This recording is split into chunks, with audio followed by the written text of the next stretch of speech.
Bonjour. Dans cette section, je vais vous présenter en une minute quelques indicateurs phares de ce logiciel. On peut voir que le tableau de bord donne la possibilité de filtrer par plage de date et par module.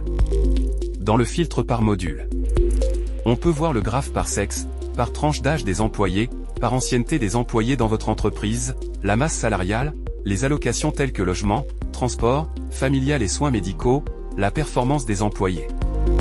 Dans le module salaire on peut également voir le net à payer, total CNSS, code par ouvrier, IPR, total brut imposable, total CNSS code par patronal, total INPP. Un point important est qu'il nous permet de voir la progression de paie, ce qui donne une situation générale des ressources humaines.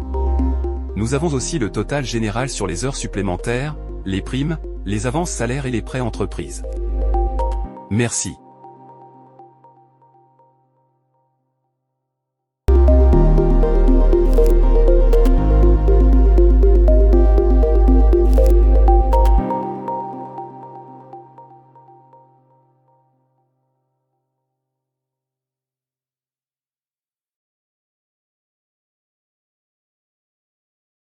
Bonjour.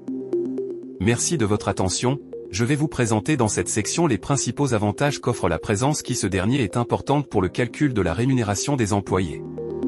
Nous avons la zone de pointage qui affiche tous les personnels qui sont dans le même site de travail. On peut voir dans la page de pointage de chaque agent trois parties principales, le calendrier qui répertorie tous les pointages de cet agent, la zone de pointage qui permet d'entrer les données avec la prestation qui peut être une journée entière ou une demi-journée, ainsi que le statistique résumant la ponctualité de l'employé. Un peu plus bas nous avons son registre de présence. Alors dans le menu registre de présence nous pouvons voir la liste des agents présents ainsi que leurs mentions et prestations. Nous avons la possibilité dans ce registre de revoir les présences antérieures juste en sélectionnant la date. Comment faire pour pointer si on utilise le lecteur de pointage physique ? Si vous avez un lecteur de présence, vous avez la possibilité de importer votre fichier de présence dans le système et le pointage sera effectué. En outre, vous avez aussi la possibilité d'exporter les données suivant le site de travail et la plage de date.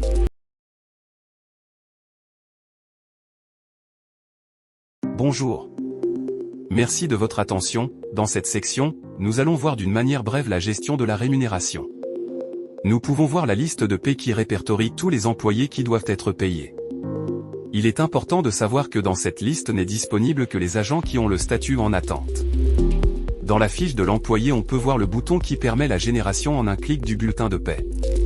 La date située au-dessus du bouton permet de générer le bulletin de paie des arriérés de cet employé ou dans une date précise. Le tableau ci-bas affiche l'historique des bulletins de cet employé. D'une façon automatique, le bulletin généré est ouvert pour des probables ajustements au cas où il n'y en aura. Nous pouvons voir dans ce document le classeur dans lequel ce bulletin se trouve. La première section comporte les informations sur l'entreprise, la deuxième section comporte les informations sur l'employé.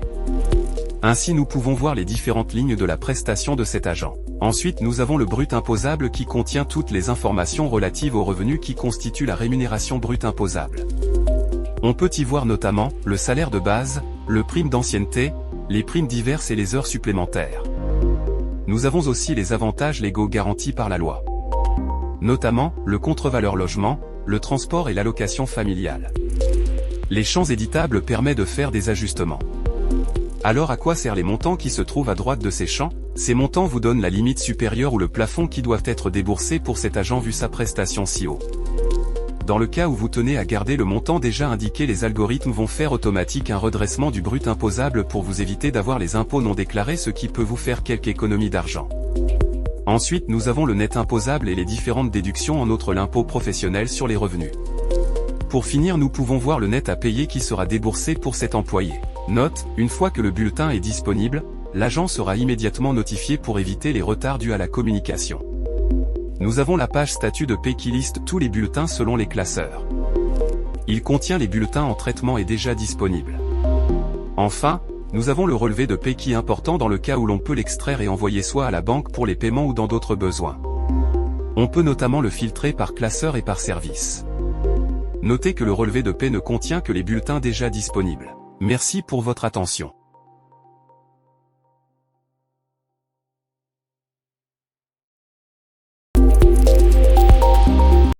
Merci de nous avoir donné de votre temps. Nous avons résumé ce logiciel de ressources humaines en quelques minutes pour ne pas vous prendre plus de temps. Alors pour obtenir plus de détails, n'hésitez pas à nous contacter. Nos contacts sont affichés dans cette présentation. Pour toute information relative au coût et à l'essai du produit, veuillez également prendre contact. Notez que l'essai est de 14 jours en plus d'un accompagnement par la formation.